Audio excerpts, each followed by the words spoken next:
প্রিয় দর্শক, ডক্টর ইউনূস প্রথমে মাস্টারমাইন্ড বলেছিল মাহফুজ আলমকে। সেই মাহফুজ আলম এখন হারিয়ে গেছে সময়ের সাথে, সাথে।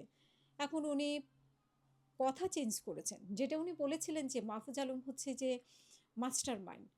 রিসেট বাটনে ক্লিক করা হয়েছে, সবকিছু ডিলিট হয়ে গেছে, সবকিছু পেছনের সবকিছু ডিলিট হয়ে সামনে শুরু হয়েছে।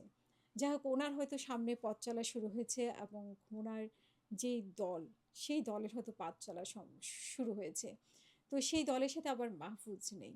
তো এখন কি উনি বলবেন যে মাহফুজ আলমের সম্পর্কে উনি যেটা বলেছিলেন মাস্টার মাইন্ড, সেই মাস্টার মাইন্ড আসলে সেই ধারণাটা ওনার ভুল ছিল? সেটার কোনো ব্যাখ্যা না পেলেও নতুন একটা ব্যাখ্যা পেলাম আমরা। সেটা হচ্ছে যে উনি নাহিদকে পরিচয় করে দিচ্ছেন যে ও হচ্ছে ইতিহাস। আর আসিফ হচ্ছে আরেকটা ইতিহাস। সেই ইতিহাস হচ্ছে যে ওনাকে কিভাবে ফোন করে, করে দেশ অচল অচল হয়ে যাচ্ছে, দেশ টিকবে না, আপনি আসতে হবে, আপনি দায়িত্ব নিতে হবে, আপনার জন্যই সবকিছু। তো ঠিক আছে, আবার সেও একটা ইতিহাস। সে হচ্ছে নিয়োগকর্তা। তো বাকিরা, এই যে সাদিক কায়েম ছিল, তারপরে এখানে আরও অনেকেই ছিল, অনেক দল ছিল, বিএনপি ছিল, তারপরে হচ্ছে যে আওয়ামী লীগেরও অনেকে ছিল। হুম। তারপরে হচ্ছে যে জামাত ছিল, শিবির ছিল, আরও এবি পার্টি ছিল, সব পার্টি।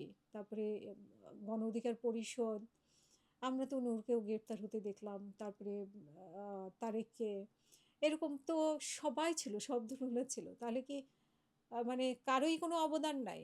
মানে উনি যখন যাকে তুলে ধরবেন তারই অবদান। আর উনার নিয়োগকর্তা উনাকে, আমরা এতদিন পর্যন্ত জানতাম যে ছাত্ররাও ওনার নিয়োগকর্তা, ছাত্ররা ওনাকে ফোন করে, করে আনিয়েছে। এতদিন পরে উনি প্রকাশ করেছেন যে আসিফ ওনাকে ফোন করে এনেছেন। সো আসিফ ওনার নিয়োগকর্তা, আসিফ ওনাকে এই এটার জন্য এনেছেন ফোন করে, করে। তো সেই অনুষ্ঠানে একটা জিনিস অবাক করা যে অন্তর্বর্তীকালীন সরকারে যারা ছিলেন তারাই শুধু এসেছেন। ডক্টর খলিলকেও আমরা দেখলাম, আসিফকে দেখলাম, নাহিদকে দেখলাম। আর বাকিরা কি মানে ওনার এনসিপিরও বা অন্য কাউকে কেন দেখলাম না? বিএনপির আ কাউকে দেখলাম না। তারপরে সেখানে জামাতের কাউকে দেখলাম না। আমরা যদিও জানতাম যে আ ডক্টর ইউনূস জামাত এবং এনসিপিকে প্রচুর সা সাপোর্ট দিয়েছেন। হ্যাঁ, এনসিপিকে তো উনি সাপোর্ট দিয়ে একটা আ পাকাপোক্ত দল বানানোর চেষ্টা করেছেন। ১ম ৩ টা সারির দলের মধ্যে একটাতে পরিণত করেছেন। ওনার যা, যা করা দরকার উনি তা করে গেছেন এবং এখনো করছেন। আসলে সবাই তো বলে যে এটা ডক্টর ইউনূসের সেই দল। সেটা অস্বীকার করার কিছু না। তিনি নির্বাচনের আগেই বলেছিলেন যে ওদের মধ্যে এমপি হবে, মন্ত্রী হবে।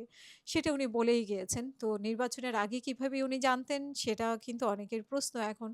এখন যেহেতু নির্বাচনটা মানে সবাই সন্তুষ্ট, ভাগ-বাটোয়ারা ভালোই হয়েছে। সেখানে আর কারো কিছু বলার নাই। এইজন্য সবাই চুপচাপ। এইটা নিয়ে আর কেউ প্রশ্ন তুলছে না।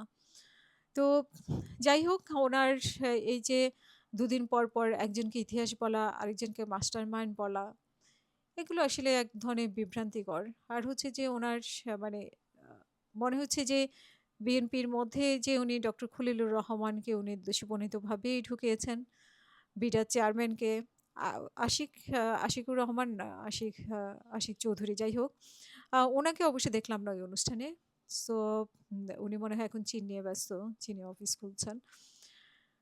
যাই হোক, আমরা আসলে ডক্টর ইউনূসের কাছে যেটা আশা করেছিলাম সেটা আমাদের আশাটা পূরণ হয়নি। সেই ব্যাপারে আমরা আপসেট এবং আমাদের স্বরাষ্ট্রমন্ত্রী আজকে বলেছেন যে আজকে না গতকালকে বলেছেন যে ওদের ব্যাপারে তদন্ত হবে।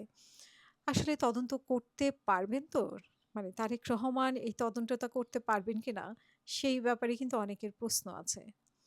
যে ডক্টর ইউনূসের ১৮ মাসে সবাই বলে, অনেকেই বলে, এমনকি দুর্নীতিতে আ শেখ হাসিনাকেও ছাড়িয়ে গেছে। তো সেই তদন্ত হলে অনেকেরই মুখোশ খুলে যাবে। সেই মুখোশটা আসলে তারেক রহমান সরকার করতে পারবে কিনা? এই ব্যাপারে যথেষ্ট সন্দেহ আছে।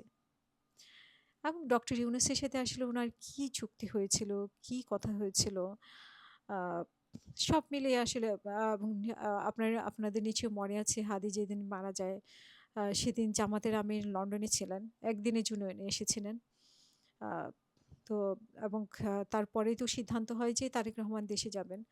তো এই একদিনের জন্য এসে কার সাথে মিটিং করেছেন, কি বৈঠক হয়েছে, আমাদের কাছে কিন্তু এগুলো সবই ধোঁয়াশা।